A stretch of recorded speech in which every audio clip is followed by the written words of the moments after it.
All right, Coach.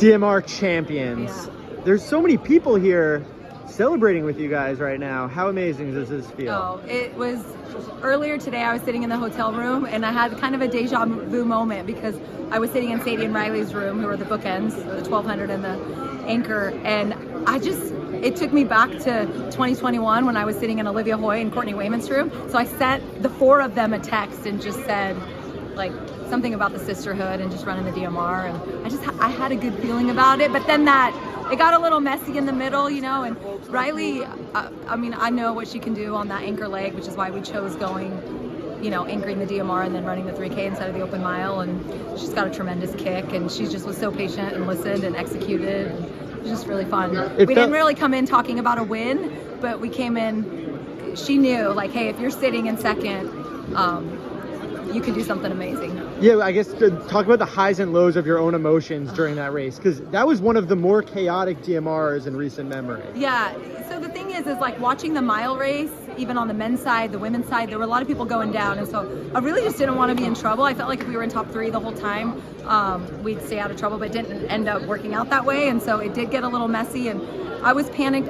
I felt really good 200 meters into the mile leg. I felt like she's special, you know, she's only a sophomore, so yeah, but had been highs and lows. We had a tremendous day for our BYU women's distance program, so just so proud of my women, and I love what I do and who I get to do it with. How's this whole experience been so far? I mean, we're in the Northeast. This is the mecca of indoor track. The celebration that you guys had after, like, everyone was yelling, like, it was amazing. So, yeah, you know, it's only day 1. Yeah, no, it's been great. I mean, this is kind of our hot day. This is the day that prelims are like a final, right? And the DMR obviously was the final. 5K was great. Lexi Halliday was awesome in that. And Jenna Hutchins was 9. Aubrey Frenthaway 11. Like, coming in 13, 14, 15 and doing those things, that's the magic of an NCAA championship. Like, we talk about the opportunity as a start line, and that for us is my women took advantage of the start line, and I'm really proud. I think the one thing that's really consistent about your roster is, first off, it's very deep, but it seems like every time someone has the opportunity, they're also clutch. So where does that come from? Because that's not just fitness. Well, there was a group of women when I first started BYU in 2016, and they believed. And so because of them, like, success breeds success, and these women they're believers, and I believe in them. It doesn't always happen, you know, with every high we have had our share of lows.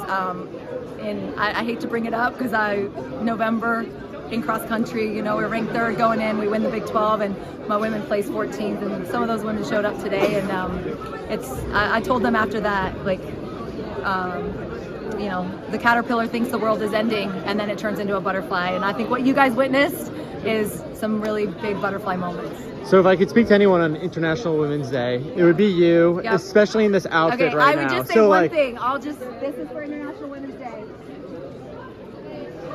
Watch women's sports. Where do you get something like this made? So we have a basketball player on our men's basketball team, which, by the way, they're top 20 team. They're killing it.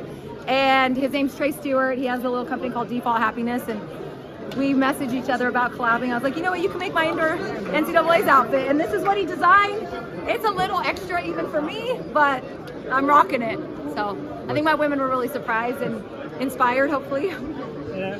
Obviously, I saw you celebrating the DMR, which makes sense. You guys won. But after the 800 prelims... Oh, that was a win, too. You were celebrating like you won the DMR. Like, the thing about this sport, and I think all coaches and athletes can relate to this, is wins don't necessarily mean... They mean different things. Obviously, the DMR win was the win. But Lexi Halliday placing 5th. Megan Hunter, if you know her story, like what she overcame to get on that line and make a final in indoor, that's a huge win. So, yeah, celebrate all the wins, not just outcome-driven wins. So you guys celebrated just making the final? That's what it was? Yeah, it was a huge win. Was it a PB or anything, or just making the final? No, that was not a PB, but I mean, she was 8th place at Big 12 championships 2 weeks ago. To come back and make a final in one of the hottest 800 fields in history that's a huge win for us in our program. You celebrated almost the same. Yeah, well, that's what I did. Cool. I know, I'm sorry. No, it was cool. Like, no, I like it. Like, it's...